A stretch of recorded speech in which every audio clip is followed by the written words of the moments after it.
Hey there. Welcome to Response Software's Bright Talk channel.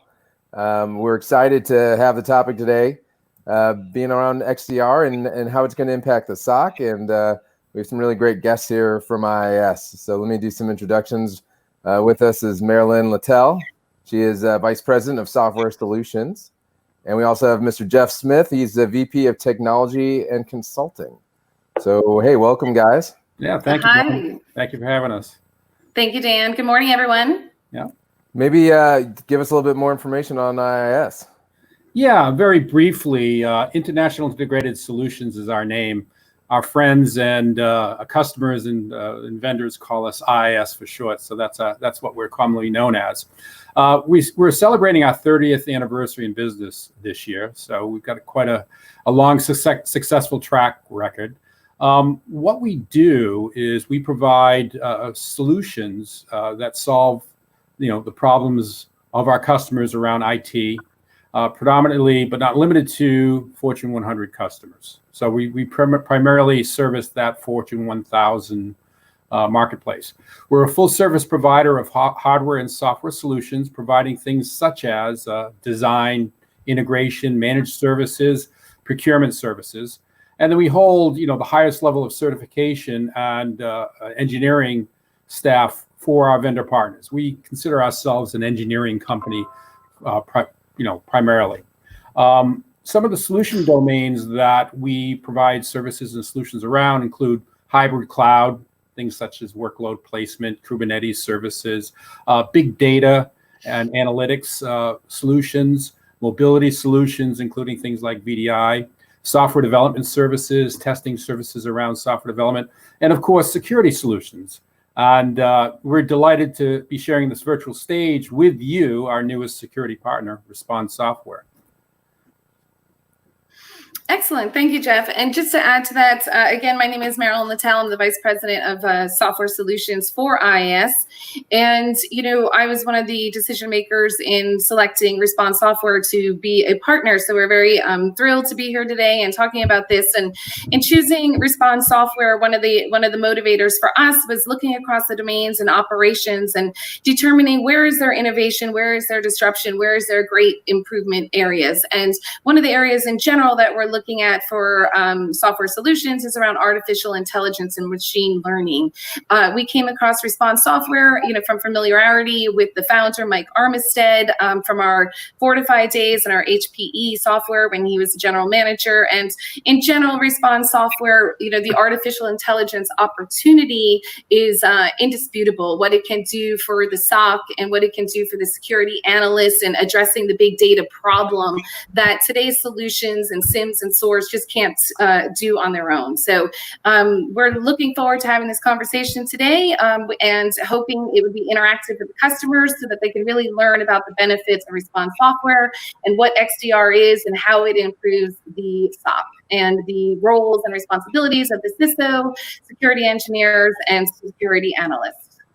Yeah, if you have questions and you'd like us to cover it, please include that in the question tab here. You can actually go there, ask us questions. It may be a 1 or 2 minute lag, but we're happy to go through those. So I know you guys are constantly talking to security teams and security leaders. What are some of the biggest challenges you're seeing around security operations centers now? Well, if I may, one of the biggest problems that we see is the number of quality security engineers available in the market. It's a very competitive market, at least up where we serve, in the market we service, for these highly skilled engineers. And there's not enough of them in the market, and they're very expensive. So that's one of the things that we observe is the limited resources available to actually address and do security for these big companies.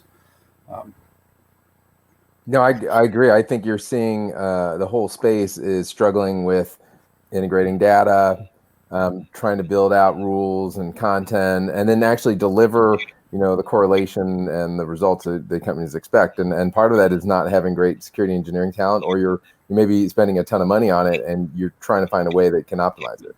Right. And it's also, security has become a big data problem, as Marilyn mentioned. Machine learning now is important.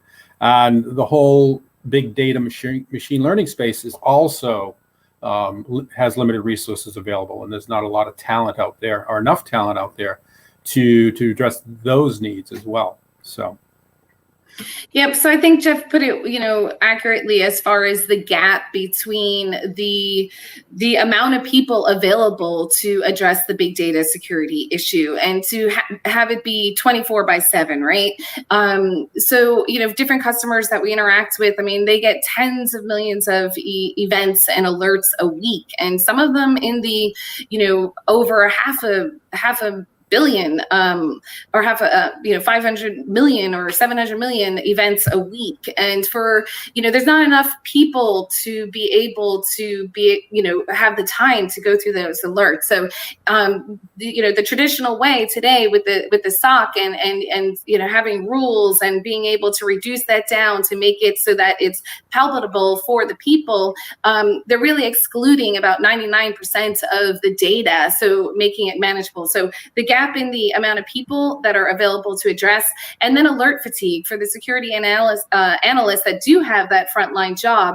It's impossible for them to keep up with all the alerts. So they do the best that they can. They do a couple checkpoints, and there's a lot of escalations that are false positives. So those are some of the big problems we see, and the amount of dwell time that when a hacker is able to get into the network and on the systems, the dwell time is, sometimes the average is over 270 days, and that's not acceptable for organizations. So those are some of the problems that we're hearing customers talk about.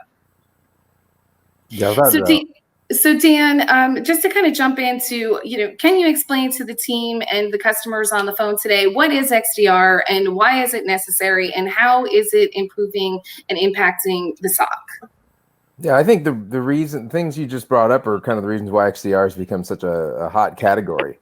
I think companies have realized that trying to integrate their different security controls and pull data from it and normalize it, and then get meaningful, events out of it is a huge challenge. And so, I think this whole space came out of that need to simplify your security operations and rely more on machines and humans, and doing that over time because it can handle scale, and it can be more effective, and it can operate 24/7. So I think that is kind of the premise of why that category exists. And it's got a lot of different flavors right now, and it's still really trying to be defined. But for many, it's about that hyper correlation. How do I pull all these different technologies and technology feeds and find the real needle in the haystack, and do it in a way that doesn't require a ton of security engineering, and then does it at machine speed? Right, that's excellent. So, customers ask questions. They many of them, especially large enterprises, have a SIM, right? And many of them have a SOAR. So, does an XDR platform replace the SIM or the SOAR, or does it complement it? Can you kind of clarify that for everyone? Yeah, and I think it depends on kind of how your view of XDR. There are definitely some XDR solutions that are going to replace your SIM and force you to use kind of single vendor tool sets. But there's also other XDR solutions, such as kind of what we're doing here at Response Software, that really we let you choose your best of breed. So, we don't have a data repository, but we work with all the leading ones. And so whether we're pulling from the security controls themselves, whether we're pulling from a data lake, whether we're pulling from your SIM, we're going to fit into that workflow. And so I think the most important thing is people feel comfortable with the tool sets they have, that they like them, that they're getting value from them. You don't want to have to rip and replace. But typically how we're seeing people use our product is actually either, we're kind of in between before your SIM and your SOAR. And so we actually will take those alerts, take those events, determine which ones are malicious and actionable. The ones that we think humans should deal with, we can push to your SIM, thus reducing the amount of data that's being put into your SIM. And then the things which, machines can handle and which can be automated, you can push through your SOAR. And I think that vision or future is really the direction of where security operations is going. Right, excellent. Now, what are the analysts saying? I know this is a new category, XDR, and when you're a pioneer of a new category, that's always challenging, and there's so many different, areas within security. So what are the analysts saying about, why customers should implement this as part of their security stack? Yeah, I think if you talk to security analysts, most of them find their job to be pretty tedious at times, right? They're staring at screens, they're just looking at lines. And, there's a lot of investigation work that happens, it leads to nowhere because it was a false positive or it was kind of irrelevant. And I think what they're looking for is tools that make them more productive, that reduce them having to switch between consoles, and that really gathers all the evidence they need to make decisions. And I think a lot of these XDR-like tools are really going to help them really do the things they want to do.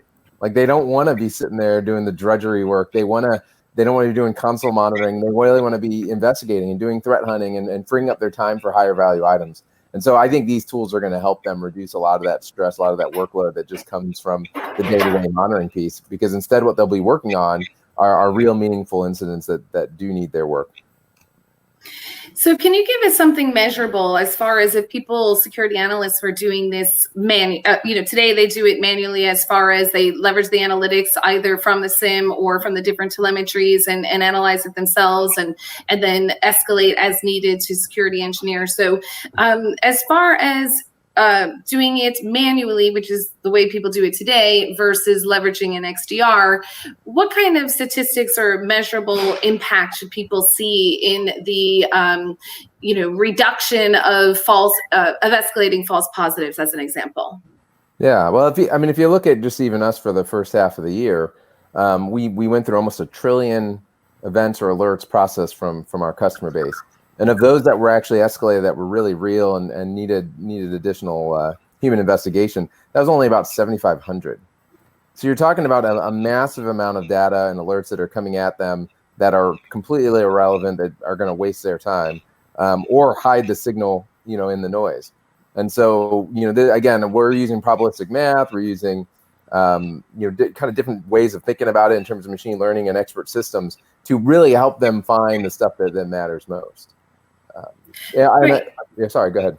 Oh, I was just going to ask if you could maybe expand upon a little bit of the artificial intelligence and the machine learning and how that is a big part of your platform. Because, when I think of the XDR platform and response software, it's an integrated engine as far as integrating the different telemetries and allowing the security engineers. It does, it's out of the box. It's cloud native. It doesn't need the heavy lifting that typically is needed to integrate the different telemetries. So you have that analytics engine, and then you add that additional layer, and this is where response software really comes in. I mean, twofold. Being able to analyze 100% of the data at machine speed versus today's model through a SIM, which is maybe 1% of the data. And correct me if I'm wrong, because they implement so many rules and regulations, so that so much is not seen. And so the analytics is greatly improved. That's number one.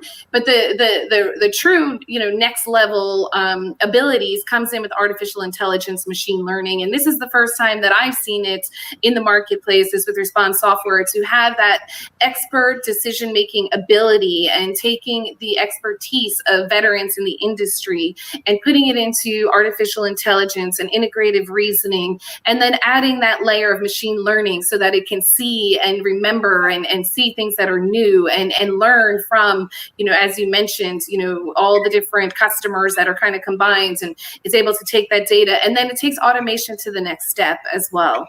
So from your perspective, what about MSPs? I mean, where do they fit in this model? Are they still needed in this model? Are they leveraging your tools and therefore escalating higher quality incidents that are more, positives versus false positives? So what's the role of an MSP with a solution like response software? Yeah, I think it's all across the board. I think MSSPs struggle with the same, task, right? I mean, they're typically delivering security monitoring services for their customers, and they're not finding the right talent, or they're constantly having to hire and train and then retain, their top talent. And so, we're going to really help supplement that if we have a number of MSSPs who are customers, and we're really helping them scale and do it without having to add more headcount. So you're talking about just a lot of cost savings, but also the opportunity and room to grow. On the other hand, we do have customers who are using MSSPs, and typically they're going to put us in place in a proof of concept and actually test us against their internal SOC and their MSSP. And so, we have to prove our efficacy, and we have to prove that we're being more efficient. And I think we find things that often aren't found by human beings. And so I think in some ways we can supplement, what you're doing in-house or with an MSSP, or in some cases maybe replace if that's, where you have the budget. But it's a challenging thing to do. I think a lot of people don't feel they necessarily have the experience in house, and that's why they're working with companies like IIS. So they can leverage their expertise and some of the folks who are really going to advise them and be trusted partners as they kind of progress through this journey of modernizing their SOC. Okay, great. Sorry, go ahead. I don't want to interrupt you. I guess my last question, I'll pass it over to you, Jeff, and Dan. I don't want to ask too many questions here. Can we talk about different case studies? I mean, from a customer perspective, working with customers for 25 plus years, customers always ask me. They always want to know about not only what the solution does, right, obviously, and what the ROI opportunities are, but also, can you provide some case studies? I know from, across the board, you have customers in the, federal SLED space, you've got customers in the retail space, in the financial vertical. Can we potentially go over, a couple of case studies and what were the initiative, what were the objectives, what were the key reasons and challenges and pain points that customers were trying to address, and what was the outcome thus far? Yeah, you bet. And I think we see a number of different kind of customer use cases, but I'll try to highlight a few of them that I think are really interesting. We work with a really small fintech company called Kariba out of San Diego, and they really they use technology to help basically companies do their treasury management, and they're a really smart, innovative company, and their security team is really advanced, and they've come to realize, hey, we can get a lot of cost savings and really power up our team by using the Respond analysts. And so instead of having to hire a bunch of security engineering, they're having us do a lot of that kind of detective work, and so they don't necessarily have to do the constant tuning and maintenance. They're also using us to help provide that 24/7 coverage, so they don't have to have people on consoles and on screens the entire time and still get that same support that they need for their security as well as compliance and regulatory reasons. We have very large financial services companies who are completely changing the way they view how they do security operations and monitoring, and so for them, they're moving to these very interesting open source data lakes. And they're putting all their logs and storing everything there that they can then do queries and they can do forensics on. But they're using us as kind of that streaming analytics that's constantly looking at this in real time. And so the benefits of that are they're not spending as much money on their SIM because they're not putting everything in the SIM, but they're also getting that kind of real time analysis and constant detection.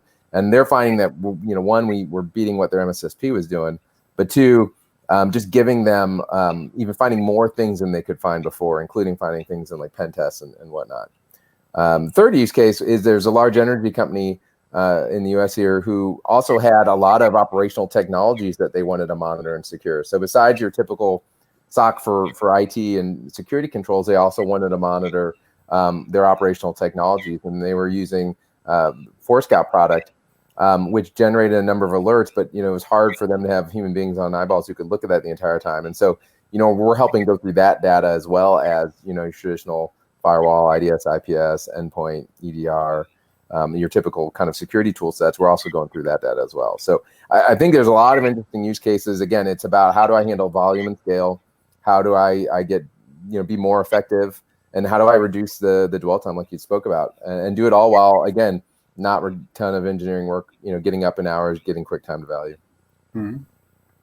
Jeff, what are some of the things that you're seeing out there? Because I know, obviously you've been working with a lot of different technologies and companies. Have you seen, how you've seen XDR in your accounts? Are people talking about it right now?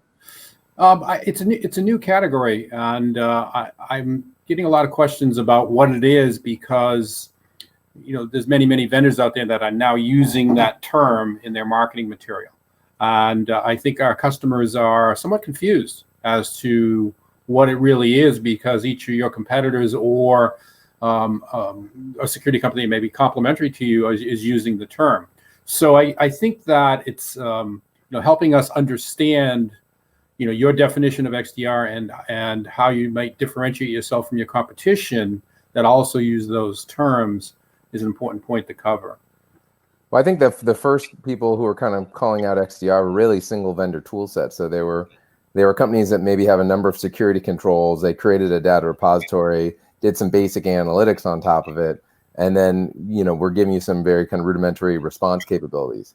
And I think that's how XDR first came to the market. But I think people realize, hey, they don't want to be locked into a single vendor. They want to use the tools they have instead of having to rip and replace.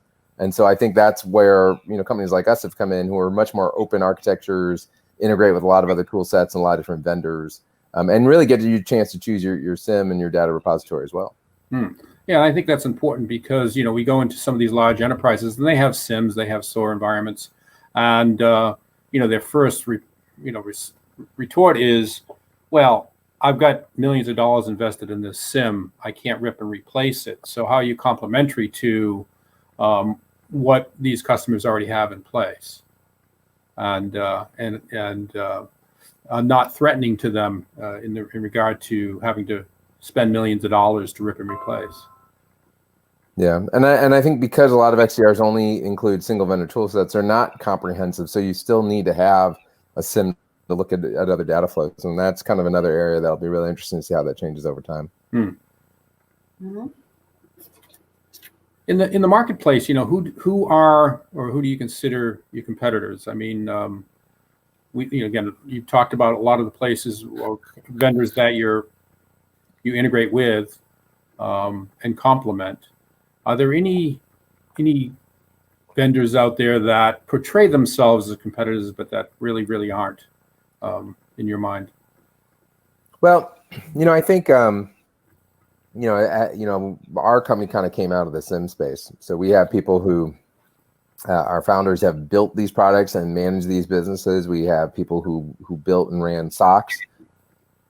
And their point of view was, right, the way we've been doing these things was always wrong from a people, process, and technology standpoint. That you had to have a solution that could scale. You had to have a solution that was customizable, but also, worked out of the box, and that you had a lot of these rules and this content and these data science models, which we use, ready to go. And I still think if you listen to what the storyline from Next Gen SIMs are, it kind of promises you that out of the box, you're going to get this kind of value. But typically what they're doing there is more forensics, and they're doing more kind of querying after the fact. It's not kind of real-time streaming analytics. And if it is, it's something which is still very rudimentary and not as well thought out. We are looking at something like 60 different factors when we look at certain telemetries, and we're building these data science models based on kind of the MITRE ATT&CK framework. So we're looking at initial access exploits, and we're looking at things like lateral movement. And when we're looking at like a lateral movement use case, we're looking at your EPP and EDR data. We're looking at threat intel.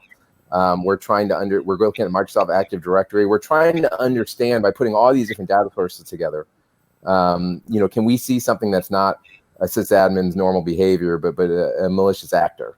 Mm-hmm. And I think us having already pre-built and rethought through kind of the behaviors of the attacker, their techniques, their tactics, if you will, we've got that already baked into the product. You don't have to do a lot of professional services work afterwards. Right. And I think that's kind of where, this is really differentiated from what I'd say people are saying in the market they deliver. Yeah. Do you have any, measures of the quality of the events? I mean, generally, traditional platforms, you have an event, or they raise an alert or send an event, but the quality of the event, the whether it's a positive or really a false positive, do you have any statistics about the value of your platform and producing a quality event that is real versus more noise? Yeah, I'd say one of our big customers says about 80-90% of what we give them is real. And I think more importantly, the stuff that, we're finding is things they wouldn't have found otherwise.